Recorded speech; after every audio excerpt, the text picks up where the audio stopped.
Agora eu vou mostrar para você alguns números. Eu começo mostrando os números da categoria adulto e master na frequência técnica durante a luta. Veja que os atletas que perderam foram marcados com a barra laranja e os atletas que venceram com a barra azul mais clara. E veja que nas fases, pegando ali de baixo para cima, quanto que cada fase representa durante a luta de jiu-jitsu. Tudo isso ocorre numa luta de jiu-jitsu. Então você tem ali a fase de aproximação, tá? Em torno de 10%, fase de pegada 13%, a transição, que é muito rápido, em torno ali de 1 a 3 segundos no máximo, de transição da luta do alto para o solo, a guarda, que é praticamente metade da luta, o controle lateral, a montada, os ataques, a defesa e a movimentação. Compare agora, por 1 minuto, pause esse vídeo, compare agora a classificação entre Master e Adulto.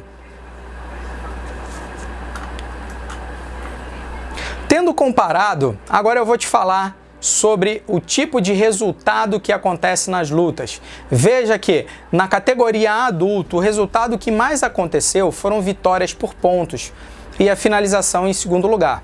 Da mesma forma na categoria Master, só que um pouco menos na categoria Master a diferença entre eles, tá? O Master ali, as lutas que terminaram em disputa por pontos foram 52% e aproximadamente 42% de finalização. Então veja que é importante, esse é um dos fatores que você precisa levar em consideração quando planejar a estratégia de luta. Qual é o tipo de resultado que você quer? E tem muito professor de jiu-jitsu que fala assim, quem luta para fazer ponto é costureira, a gente luta para finalizar. Pô, isso é legal, é joia. Só que no alto desempenho, quando a gente está falando de campeonatos mundial e campeonatos de internacionais com atletas de ponta, a pontuação é um grande fator diferencial. Então treine também o seu atleta para que ele possa vencer as lutas por ponto. Você pode periodizar, inclusive, o seu treinamento, colocando pelo menos 1 vez, 2 vezes na semana, para que seu atleta só vença a luta por ponto. Ou seja, está proibido finalizar. Vai fazer ponto aí até dizer chega. Ok? Então esse é um dos fatores. Falando um pouco sobre os resultados do Mundial de 2017, que é um dado praticamente fresco cientificamente falando, você vê ali que no masculino as submissões foram em torno de 30%, os pontos 46% e a vantagem 19%, e por fim o ref ali, né, que seria a decisão do juiz, 5% no masculino. Veja que se você somar a vantagem aos pontos, você tem ali quase 60% das lutas sendo decididas por ponto, né? Já que a vantagem também é uma pontuação, não é a finalização. Então veja, considere isso quando você estiver planejando, converse com o seu atleta sobre isso. Da mesma forma, no feminino, olha, 36% de submissão, tá? 32% de pontos e mais 22% de decisão por vantagem, ou seja, 54% das lutas foram decididas por pontos. Então, falando sobre a relação do primeiro ponto e a vitória, em qualquer uma das federações que eu avaliei algum tipo de combate, ficou evidente que existe uma correlação, uma causa e efeito entre marcar o primeiro ponto e aumentar a sua probabilidade de vitória em até 94%. Veja que, se você tem essa informação, você irá treinar o seu atleta para fazer o quê? Primeiro, marcar o primeiro ponto na competição e estar atento para defender qualquer tipo de técnica que venha gerar o primeiro ponto para o adversário, certo? Em média, tanto na categoria adulto quanto na categoria master, os atletas levam em torno de 58 segundos na categoria adulto e 82 segundos na categoria Master para marcar o primeiro ponto em um combate de jiu-jitsu. O menor tempo registrado em ambas as categorias foi de 2 segundos de luta, ou seja, muito rápido. Certamente foi uma técnica de projeção. Então, treinador, então atleta, Com essa informação, você sabe que todo treinamento que você quiser fazer para alcançar a perfeição durante o combate, você tem, se da categoria adulto, até 58 segundos para marcar o primeiro ponto durante os seus treinamentos. Isso tem que virar um hábito, uma prática constante. Já na categoria Master, você tem até 82 segundos, ou seja, 1 minuto e 22 para poder marcar esse primeiro ponto. É isso que eu digo, análise técnico-tática, você tem que entender o que esses números querem dizer para que você possa aplicar no treinamento prático. Então é desta maneira que você irá aplicar. E isso irá gerar uma demanda para o treinador, tanto da parte de força quanto de energia, sabendo que ali entre no máximo 1 minuto vocês têm que preparar o seu atleta para executar técnicas com perfeição para que marquem o primeiro ponto. Quando você olha para a categoria adulto e para a categoria Master, você vê que na categoria Master as raspagens foram as técnicas que marcaram o primeiro ponto mais vezes, sendo seguido das passagens de guarda e da projeção. Já na categoria adulto, você irá encontrar um pouco mais estratificado. Neste caso, inverte-se, porque a passagem de guarda na categoria adulto é a técnica que mais marca ponto, ou seja, o primeiro ponto no caso. Então o que você tem que fazer? Já sabe que durante o planejamento para a competição do seu atleta, você tem que treinar o seu atleta para executar passagens de guarda, seja ela qual for, em até 60 segundos. Isso pode ser fundamental para que o seu atleta vença um combate. Dê uma pausa aí no vídeo e dê uma olhada nos gráficos. Falando sobre o mecanismo que antecede o primeiro ponto, na categoria adulto, a maioria dos mecanismos que promoveram e que facilitaram o primeiro ponto foram posições de guarda, por isso que você vê que a raspagem está lá no topo, né? Então você tem ali, tanto na adulta quanto na Master, uma vantagem da guarda sobre a passagem de guarda. Então, esses dados você tem que utilizá-lo para botar na cabeça do seu atleta o seguinte: olha, se o seu adversário está numa posição de guarda, ele tem mais chance que você de marcar o primeiro ponto. Então tem que ter muito cuidado ao enfrentar a guarda de um atleta, tá? De um adversário. Então considere isso também quando você estiver marcando e treinando, fazendo o planejamento do seu atleta. Quando a gente fala da lateralidade da passagem de guarda, a maioria dos atletas passam a guarda pelo lado direito. Em torno de 60% dos atletas passam a guarda pelo lado direito. Isso é mais uma ferramenta que você precisa saber. Vamos treinar o atleta agora, vamos periodizar o treinamento do atleta. Você vai dividir que, em média, eles levam 58 segundos para passar uma guarda. E aí, o lado direito é o lado que é mais eficiente, ok? Então você precisa treinar para os dois lados, óbvio, mas treine muito mais para o lado direito, tanto para defender quanto para atacar, levando em consideração que o tempo médio que um atleta de alto rendimento em um campeonato mundial da IBJJF ou de outra federação leva em torno de 98 segundos para passar uma guarda.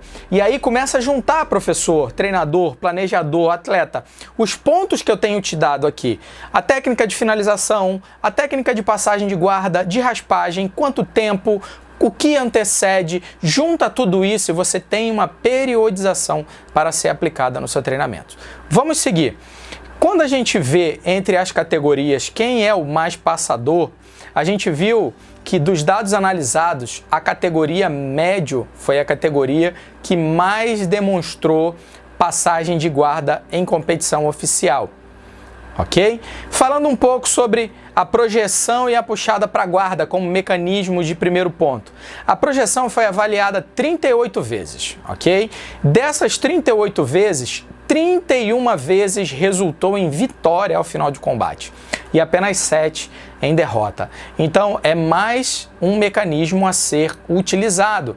Quando você compara isso com a passagem de guarda, você verá que a passagem de guarda não é tão eficiente, ok? Mas vamos falar ainda um pouco sobre a projeção.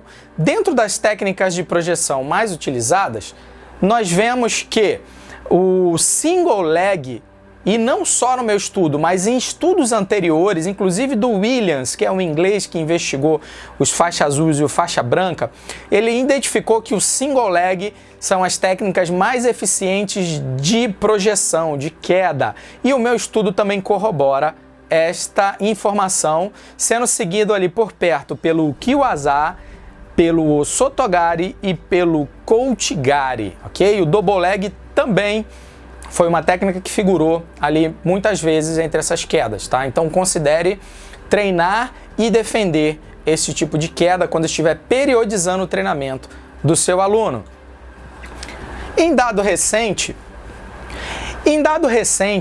do BJJ Heroes, nós encontramos novamente a informação que o single leg e o double leg figuraram entre as primeiras técnicas mais utilizadas ali, na segunda e na terceira posição. Né? Perdendo só pro body lock. Body lock é aquela que você agarra o cara e joga ele pro alto e alguns conhecem como supplé, né?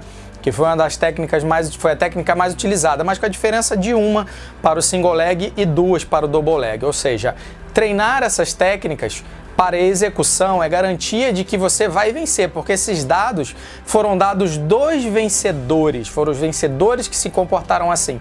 Mas você também tem que defender, tá? Você lembre-se que é sempre técnicas ofensivas e técnicas defensivas, ok?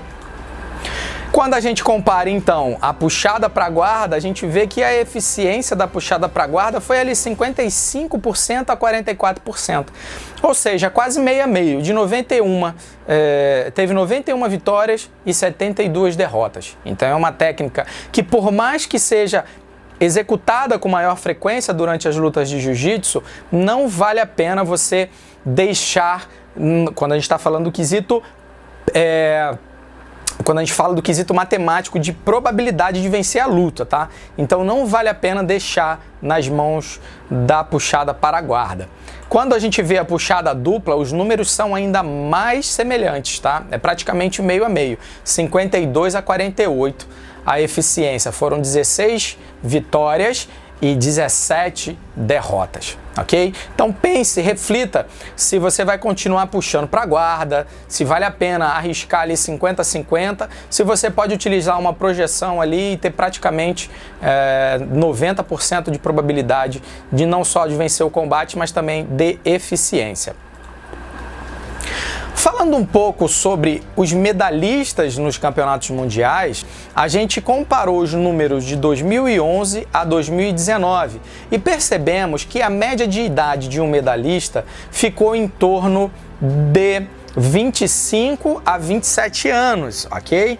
Então, quando você estiver se preparando, esse dado é importante para você entender, treinador, que essa pode ser uma idade teoricamente ideal para se atingir um nível de medalha. Se você tem outros atletas que estão medalhando antes desta idade, é um ponto positivo, tá? Esse atleta tem chances de ser campeão mundial um dia. Mas saiba que a média, no caso, é até 28 anos. Passou disso, já fica mais difícil, ok? E aí, dentre as categorias, isso foi bem espalhado, né? Sendo a categoria Open, né, que é o absoluto, com ali 25 anos, a idade média que as pessoas medalharam, que os atletas medalharam ali, tá bom? Agora, falando um pouco sobre quando um campeão começa a lutar jiu-jitsu, a gente avaliou, dentre todas as categorias, que em torno de 14 anos é uma idade ideal para se começar a preparar um atleta para se tornar campeão mundial, tanto no masculino quanto no feminino. Tá? Os dados sugerem que os atletas que foram campeões mundiais nas últimas edições, eles tiveram essa relação. Tá? Nós comparamos os dados de 1996 até 2019, todos esses campeões mundiais, tanto no masculino quanto no feminino, você encontra este começo mais ou menos ali em torno de 14 anos, tá? Pelo masculino. No feminino tem uma variação maior, tá? Pode ser tanto para mais quanto para menos. Nós tivemos campeãs mundiais aí que começaram a lutar jiu-jitsu com 21 anos. Então isso é algo a se considerar também durante a formação dos atletas, ok? Treinador, ok? Preparador, leve isso em consideração.